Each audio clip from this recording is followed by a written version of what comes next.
The X-Zone radio and TV show is largely an opinion talk show. All opinions, comments, or statements of fact expressed by Rob McConnell's guests are strictly their own and are not to be construed as those of the X-Zone radio and TV show or in any manner endorsed by Rob McConnell, Relmar McConnell Media Company, Talkstar Radio Network, its affiliated stations, or employees.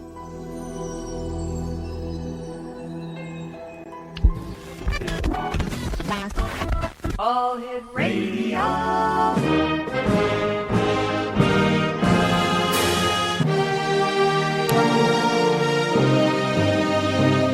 Welcome to the X Zone, a place where fact is fiction and fiction is reality. Now, here's your host, Rob McConnell.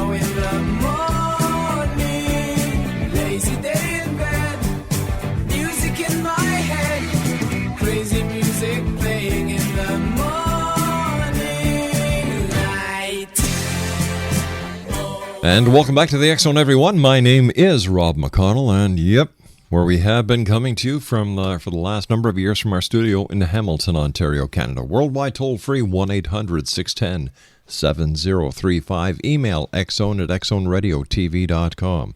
On MSN Messenger, xzoneradiotv@hotmail.com. And our website, www.xzoneradiotv.com. My guest this hour is...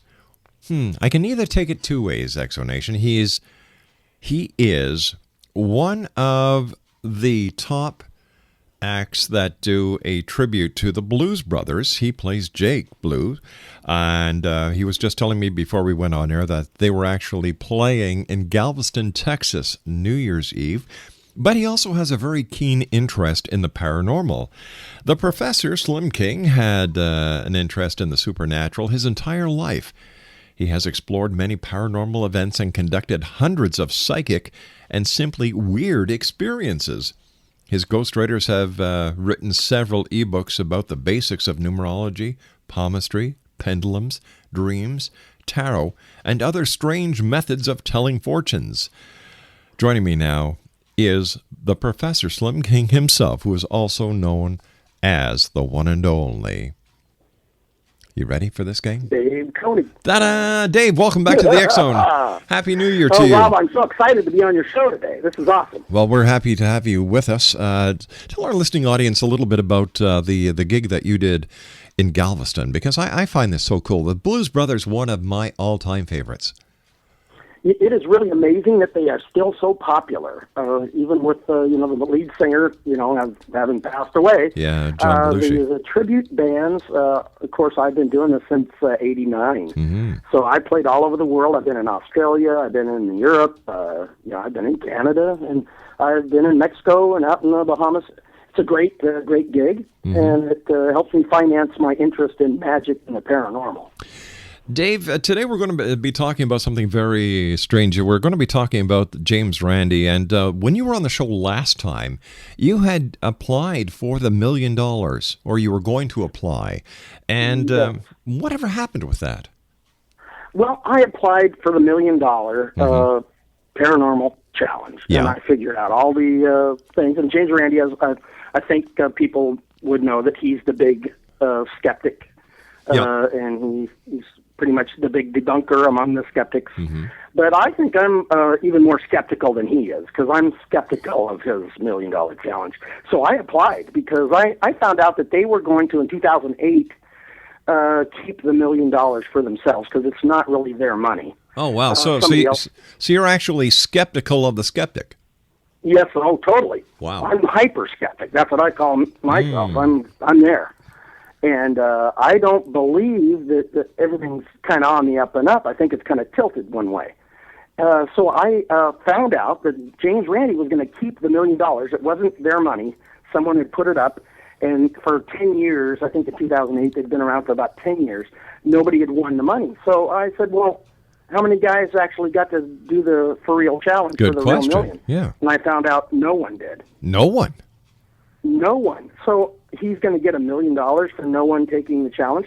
So because no one could pass all their pre-tests and all the stuff that they had before the big major challenge. Hey, David, stand by. You and I have to take a commercial break. We'll be back in 2 minutes. X-Zone Nation, David KOENIG is our special guest, and David and I will be back on the other side of this commercial break as we continue around the world from our studios in Hamilton, Ontario, Canada.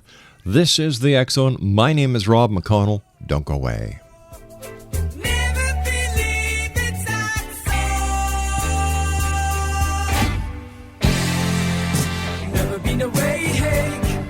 Never seen a day break. Leaning on my pillow in the morning. Lazy day in bed. Music in my head. Crazy music playing in the morning light.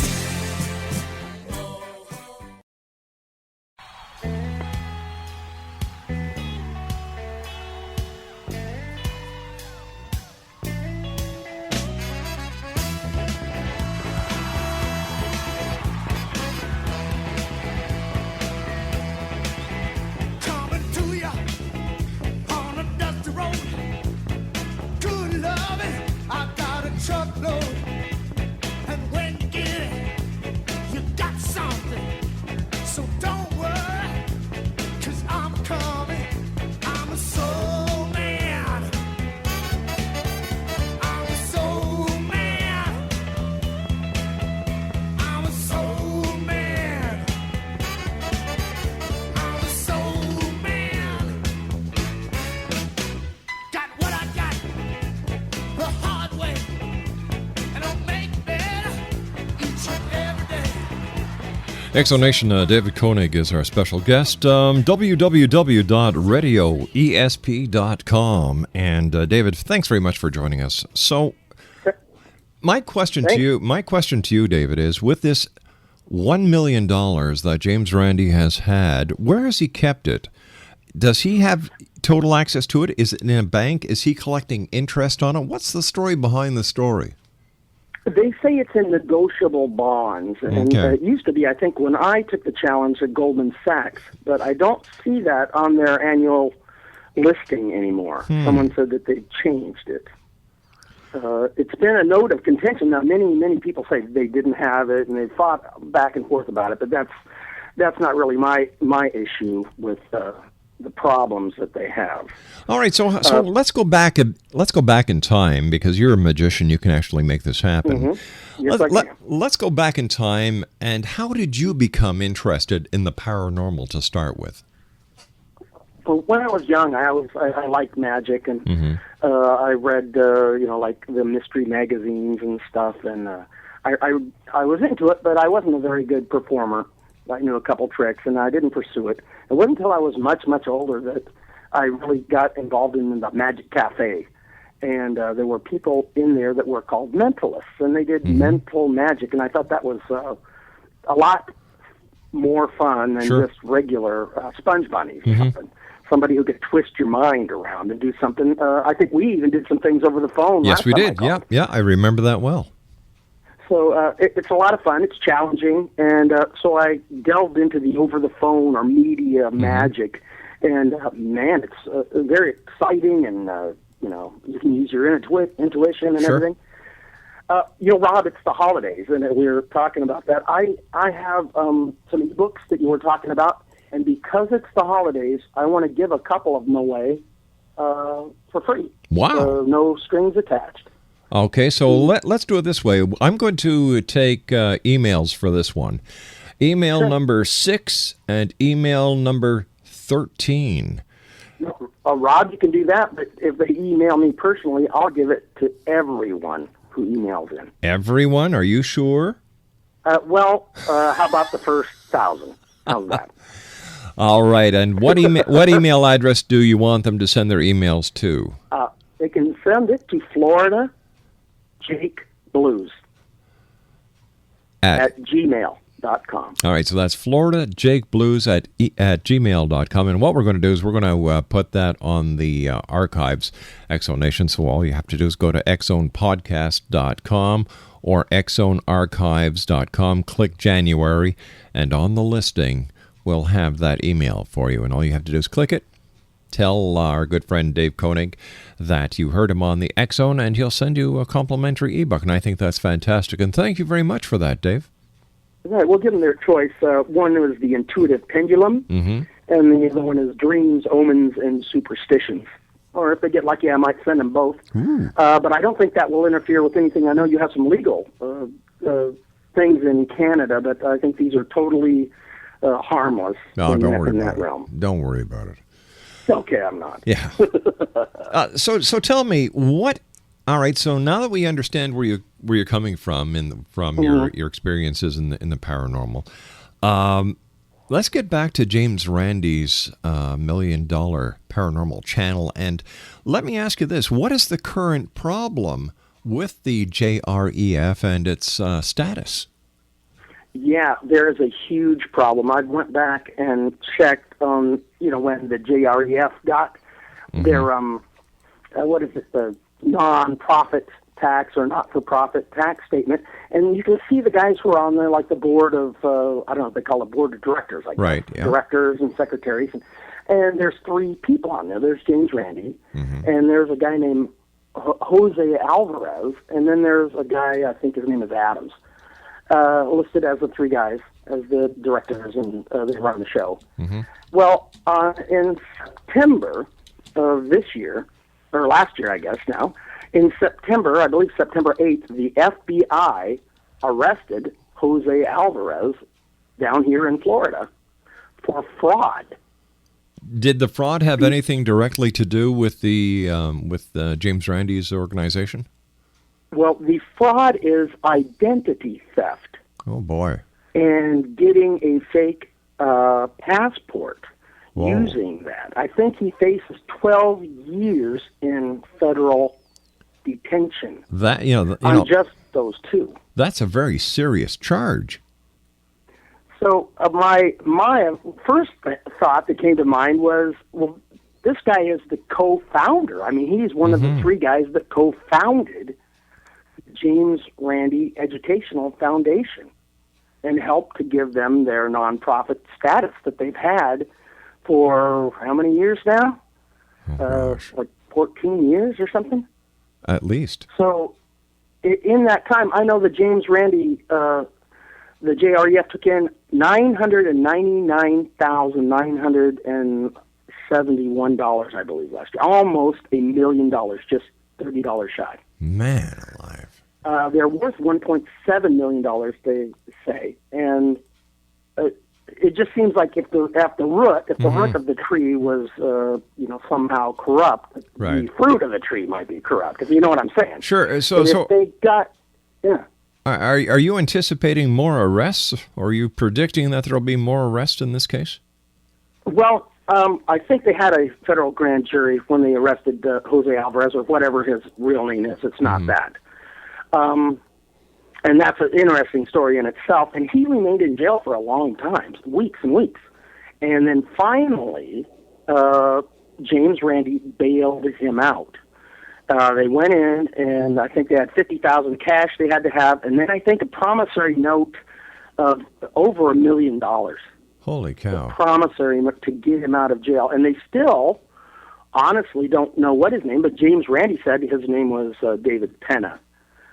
Something like that. Well, wait a sec. How can you believe that? That name, David Penna, rings a bell. Yes, David Penna was the guy that Randi used in the Carlos hoax. That's right, yeah. For 15 years.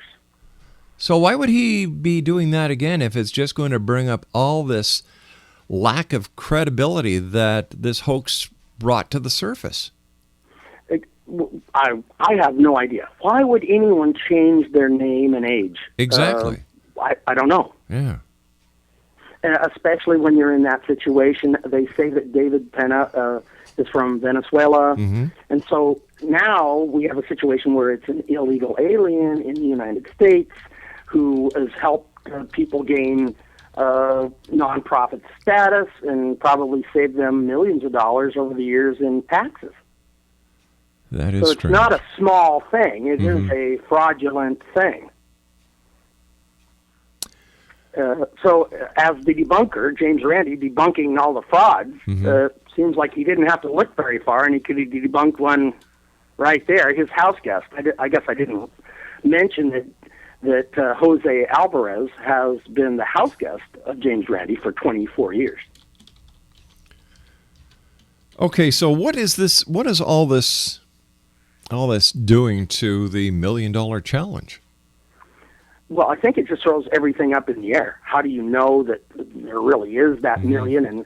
And if you take the challenge and somehow the IRS comes and beats you to the money, are you going to get it? If they have $1.7 million in assets, the IRS may want all of it. And can you get the million then? I'm not sure. You know what I'm saying? Or what if this guy, Jose Alvarez, skips the country and they have to default on, James Randi has to default on the money that he put up? There's just a lot of questions that probably need to be answered. So I wanted to answer them. So, of course, I got a hold of the president, of the current president of the JREF, DJ Growth, and I told him I wanted some answers and that I wanted to possibly debate their ethics on a radio show, like one like yours. Right. And what was the answer you got? Absolutely not. He put out his final statement, and that was it. He's not going to say another word about it.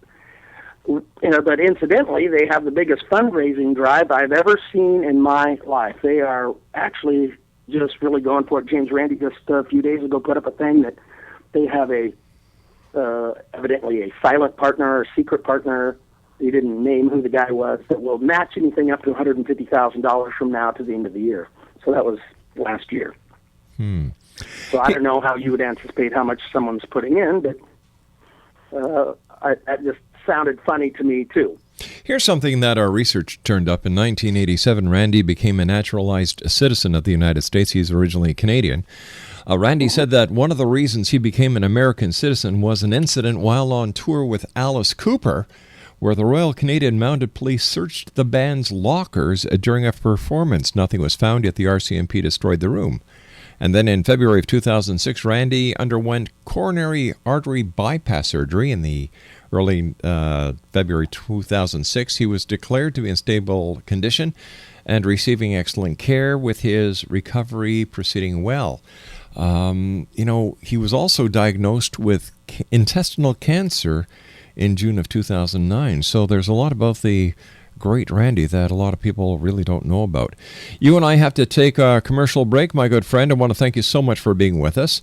Exo Nation, our friend Dave KOENIG is our special guest. www.radioesp.com. And don't forget, if you'd like an ebook that he is giving you because you listened to this interview, you just have to go to his email address, which is floridajakeblues@gmail.com. And Mr. Blues and I will be back on the other side of this commercial break as we continue from our studios in Hamilton, Ontario, Canada. Where? Right here on the X Zone Radio Show with yours truly, Rob McConnell. Don't go away.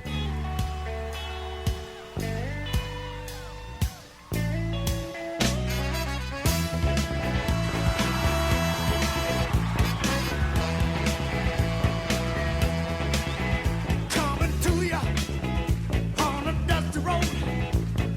Good loving, I got a truckload. And when you get it, you got something. So don't worry, 'cause I'm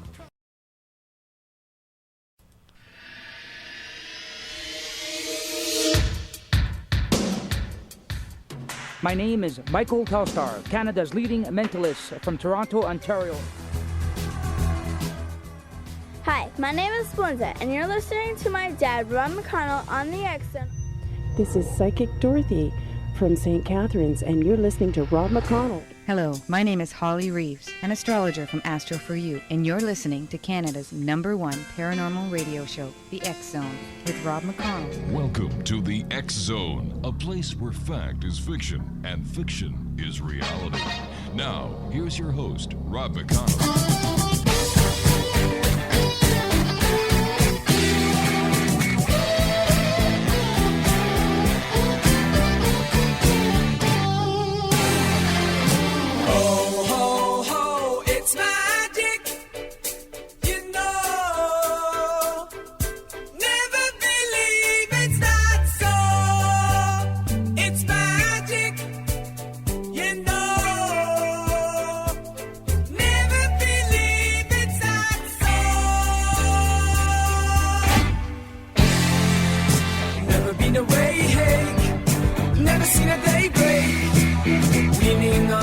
Welcome back, everyone. David KOENIG is our special guest. Website, radioesp.com. Now, before we went to the break, Dave and I were talking about the magnificent Randy, as he likes to be. The amazing Randy, as he likes himself to be called. His real name, Exo Nation, is James. Actually, no, I'm sorry. Let's try this again. He was actually born Randall James Hamilton Zwig, Zwige. He was born August 7, 1928. Now, this is very interesting because what we actually found out in 1968, Randy tested the gullibility of the media by perpetrating a hoax of his own, by teaming up with Australia's 60 Minutes program, and by releasing a fake press release package. He built up publicity for a spirit channeler named Carlos, who was actually artist Jose Alvarez. A friend of Randy's, Randy would tell him what to say through sophisticated radio equipment. The media and the public were taken in, as no reporter actually bothered to check Carlos's credentials and history, which were all fabricated. The hoax was exposed on 60 Minutes. Carlos and Randy explained how they pulled it off. Do you think he did the right thing by doing this? Well, I think it's kind of funny that it was a fraud within a fraud. Yeah. Because the guy's not even Jose Alvarez. The guy's something else. So I think that Randy likes to build a straw man and tear it down and then say, look, there's no such thing as the paranormal. I just showed you. It doesn't work. You know, and he's made millions with that little act. How would you honestly describe James Randi? You know, you're a magician. You're aware of a lot of how the magic is done and the magic behind the magic.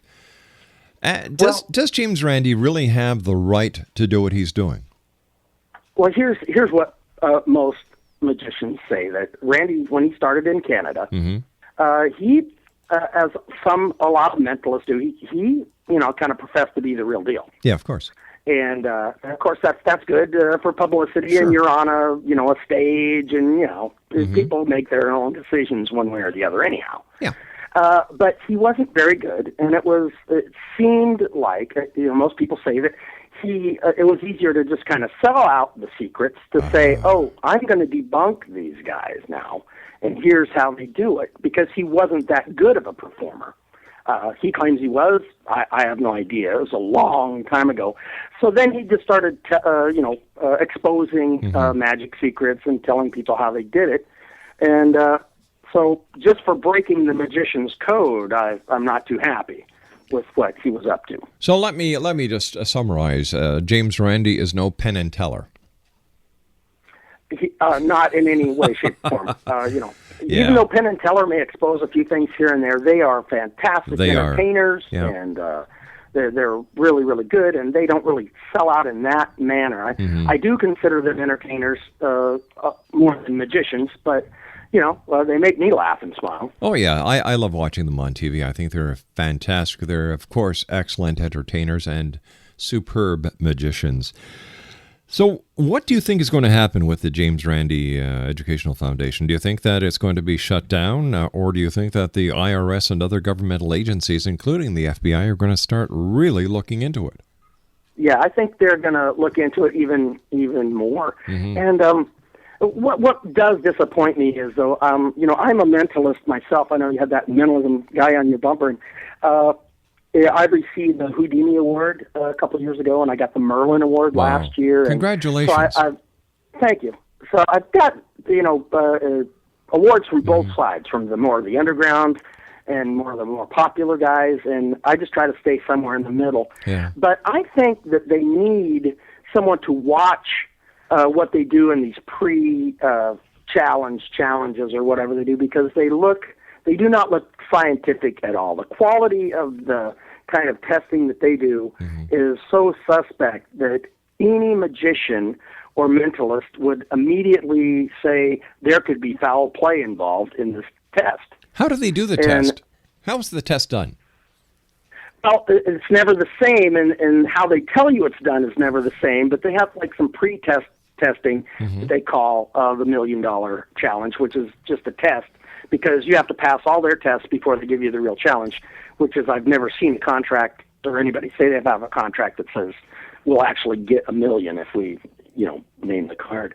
But they had three things. One was Rosemary Hunter, I think in 2007. I was looking around to see how they were doing this, and she claimed, and I'm not taking sides one way or the other, she could make someone urinate on her, with her mind, evidently. So they brought her into the James Randi thing. The offices there. Yes. And Jeff Wagg brought her in and sat her down, and for 15 minutes she concentrated.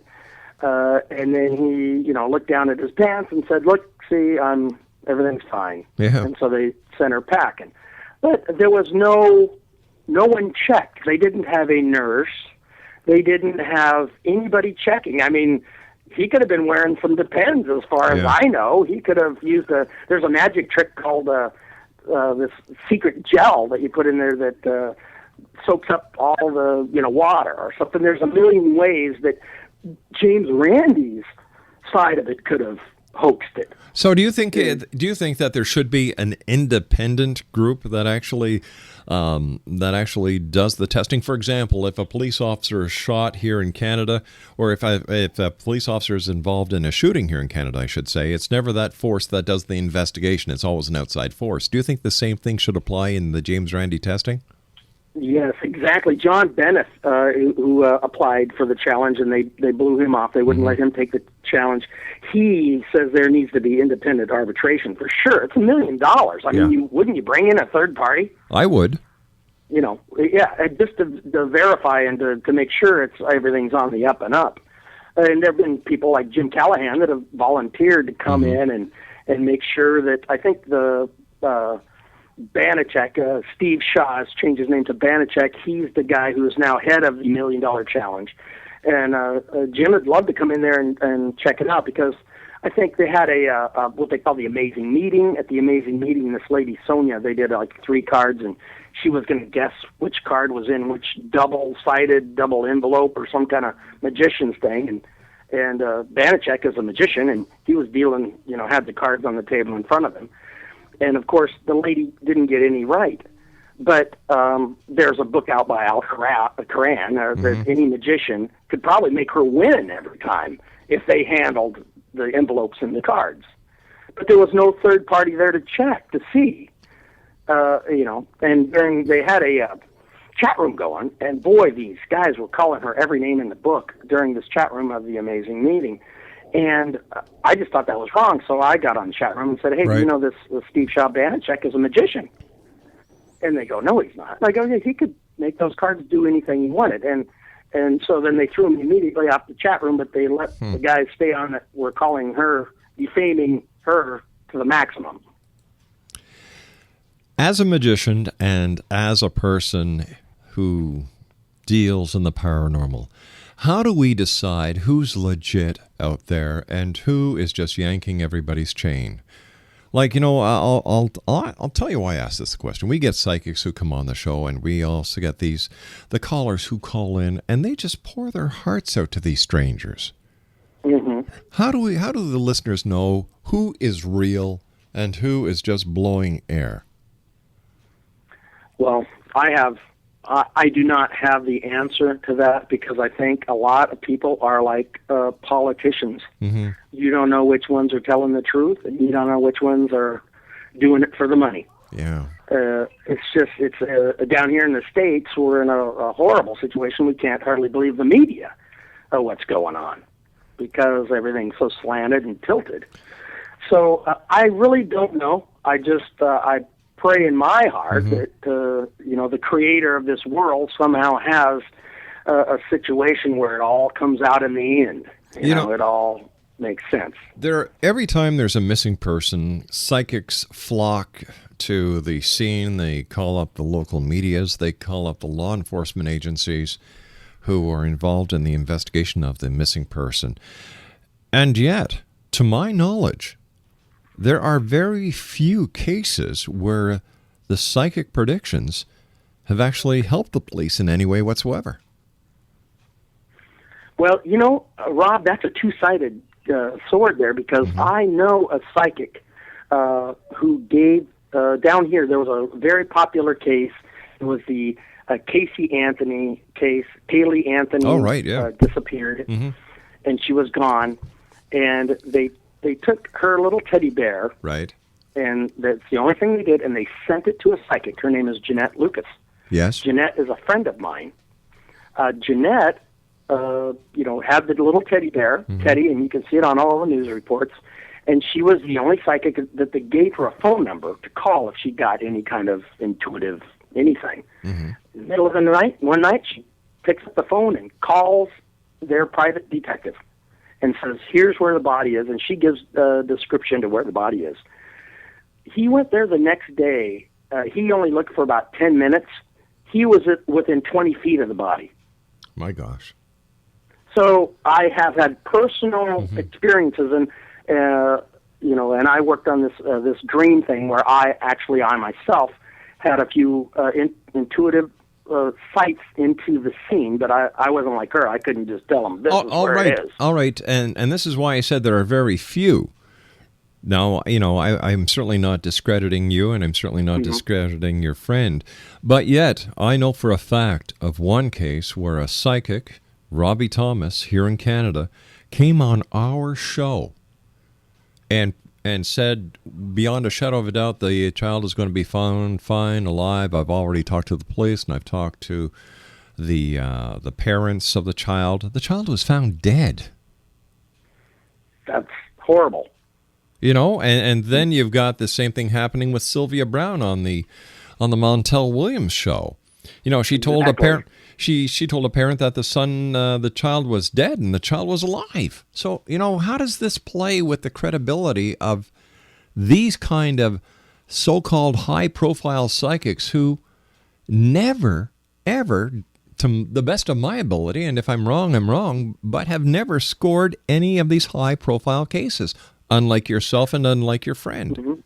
Yeah, well, I think people that are in it for the money. First, look at the money. I'm not saying that people can't make a living doing what they're doing, but people that are really, really delving into the cash into these things, that's where corruption comes. You mean like Sylvia Brown, $700 for a 20-minute reading? Yeah, I don't. Yeah.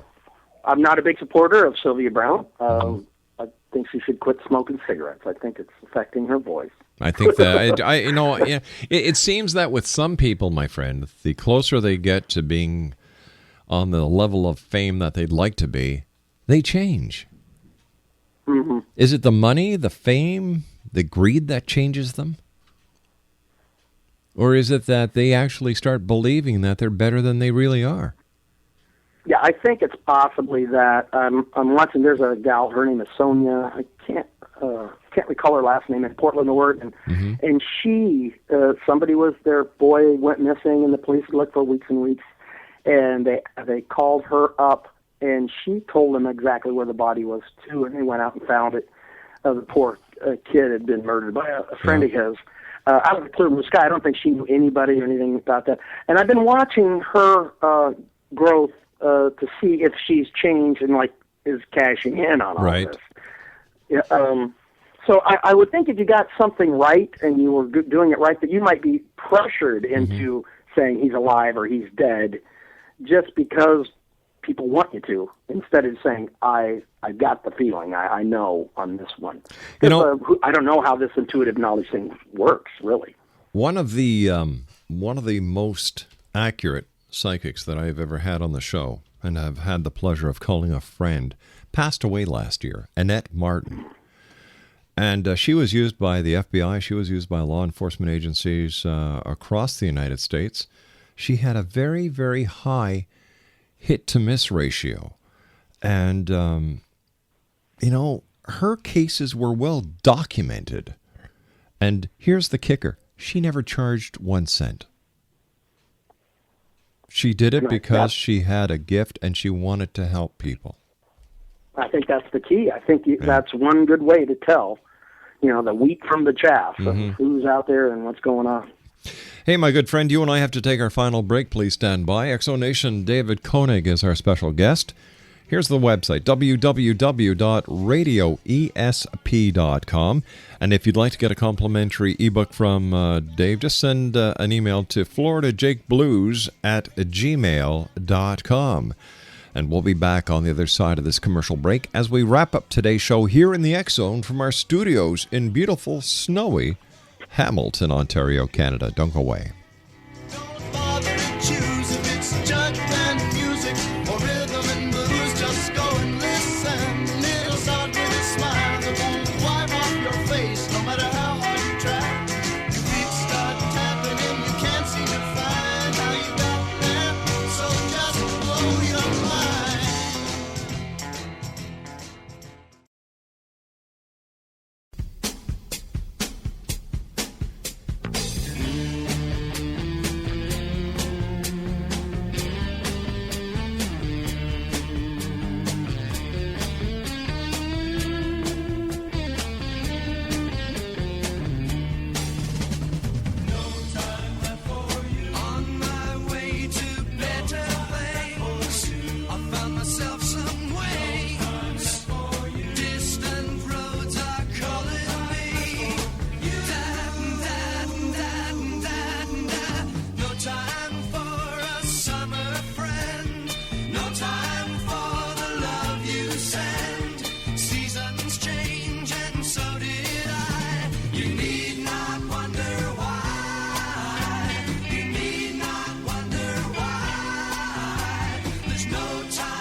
My goodness, Exo Nation, this brings us to the end of another show. I want to take this opportunity of thanking all our affiliates right around the world for carrying our show. And I'd also like to say a special hello to our Satellink Uplink Center here in Hamilton, Ontario, Canada. My guest this hour has been the one and only Dave KOENIG. He's also a very talented magician. He is a paranormal investigator. And he does Jake Blues in a Blues Brother tribute. But as I found out over the last commercial break, he also is a Harry Potter fan. And you were telling me that you actually did some work at Universal Studios, something to do with Harry Potter. Yeah, there's a convention called LeakyCon, which was the biggest Harry Potter convention in the world, and I was invited to perform for them. So I was the only magician performing at the biggest magic convention in the world. And in addition to that, after that, the Universal creative team, who actually built the Wizarding World of Harry Potter, hired me to do their Christmas show this year, their holiday show. Congratulations. Listen, thank you. What are some of your predictions for the year 2012? Well, I'm hoping that they shut down the James Randi Educational Foundation. I somehow figured that was going to be one of them, yes. That's my prayer. Boy, wouldn't that be a good $1 million challenge? I'm praying that your organization is shut down this year. Do I win the $1 million? Mm-hmm. That would be funny. I don't have too many predictions. I just get them when I get them and make them. Yeah. I did predict the tsunami when that happened. Yeah. But with all the hype about 2012, a lot of people are saying that the end of the world is on December the 21st, 2012. And then the majority of people are saying, no, it's going to be the beginning of a new era, the era of spirituality. What do you see happening? Well, I'll tell you, there's one funny thing is I know that the verses and everything were put into the Bible at certain times, but if you look in Revelation, chapter 20, verse 12, it's talking about Judgment Day. So I thought that was like, whoa! Yeah, that's a real woo-woo thing right there. I thought that was pretty interesting. Other than that, I don't know. I think the Mayan calendar, they have some that go on longer than that, and I have a feeling. To me, it feels like time is speeding up. It sure is, my friend. In fact, we're out of time. Dave, I want to thank you so much for joining us. Always a great pleasure. Stay in touch. We've got to get you back on again. And keep us abreast of what's happening with the James Randi situation, would you? Will do, Rob. Thanks a lot for having me. My great pleasure. Take care of yourself, and congratulations on all your rewards. You deserve them. Thank you. Take care. Happy New Year.